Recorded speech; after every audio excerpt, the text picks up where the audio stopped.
नमस्कार प्रिय श्रोतागणों, मैं आज शिव पुराण के प्रथम अध्याय का शुरू करने जा रही हूँ। शिव पुराण के श्रवण से देवराज को शिवलोक की प्राप्ति तथा चंचुला का पाप से भय एवं संसार से वैराग्य।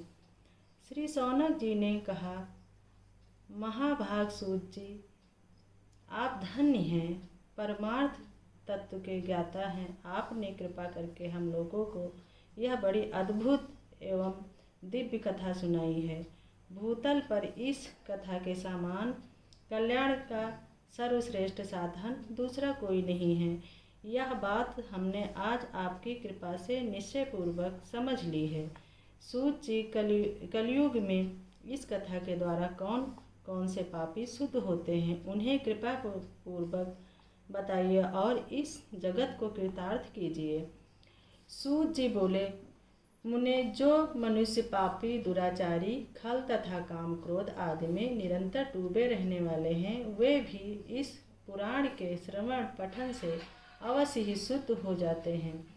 इसी विषय में जानकर मुनि इस प्राचीन इतिहास का उदाहरण दिया करते हैं, जिसके श्रवण मात्र से पापों का पूर्णतः नाश हो जाता है। पहले की बात है, कई किरातों के नगर में एक ब्राह्मण रहता था, जो ज्ञान में अत्यंत दुर्बल, दरिद्र, रस बेचने वाला तथा वैदिक धर्म से विमुख था।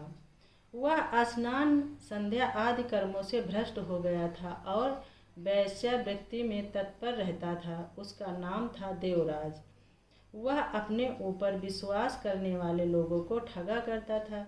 उसने ब्राह्मणों को, क्षत्रियों को, वैश्यों को और शूद्रों तथा दूसरों को भी अनेक बहानों से मारकर उनका धन हड़प लिया करता था। परंतु उस पापी का थोड़ा सा भी धन कभी धर्म के काम में नहीं लगता था। वह वैश्यागामी तथा सब प्रकार से आचार भ्रष्ट था। एक दिन घूमता घामता वह देव योग से प्रतिष्ठानपुर सूझी प्रयाग में जा पहुँचा। वहाँ उसने एक शिवालय देखा, जहाँ बहुत से साधु महात्मा एकत्र हुए थे। देवराज उस शिवालय में ठहर गया, किंतु वहाँ उस ब्राह्मण को ज्वर आ गया। उस ज्वर से उसको बड़ी पीड़ा होने लगी। वहाँ एक ब्राह्मण देवता शिव पुराण की कथा सुना रहे थे। ज्वर में पड़ा हुआ देवराज ब्राह्मण के मुखार वृंद से निकली हुई उस शिव कथा को निरंतर सुनता रहा। एक मास के बाद वह ज्वर से अत्यंत पीड़ित होकर चल बसा। यमराज के दूत आए और उसे पासों से बांधकर बलपूर्वक यमपुरी में ले गए। इतने में ही शिवलोक से भगवान शिव के पार्षद गण आ गए। उनके गौर अंग कर्पूर के समान उज्ज्वल थे, हाथ त्रिशूल से सुशोभित हो रहे थे। उनके संपूर्ण अंग भस्म से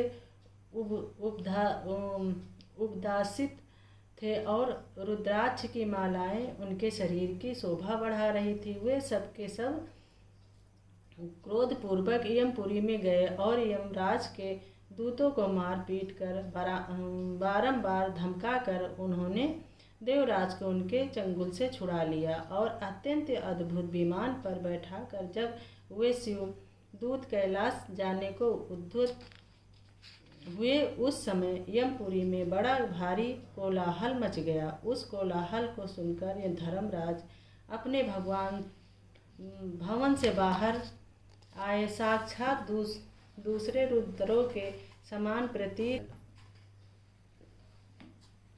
प्रतीत होने वाले उन चारों दूतों को देखकर धर्मराज ने उनको विधि पूर्वक पूजन किया और ज्ञान दृष्टि से देखकर सारा वृतांत जान लिया। उन्होंने भय के कारण भगवान शिव के उन महात्मा दूतों से कोई बात नहीं पूछी, उल्टे उन सबकी पूजा और प्रार्थना की। तत्पश्चात वे शिवदूत कैलाश को चले गए और वहां पहुंचकर उन्होंने उस ब्राह्मण को दया सागर शांब शिव के हाथों दे दिया।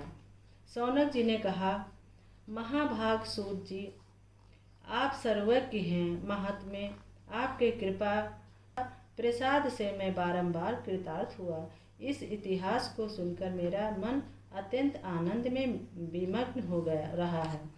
अतः आप भगवान शिव में प्रेम बढ़ाने वाले शिव संबंधिनी दूसरी कथाओं को भी कहिए। श्री शिवाय नमस्तुभ्यम। आगे की कथा हम कल सुनाएंगे। नमस्कार दोस्तों।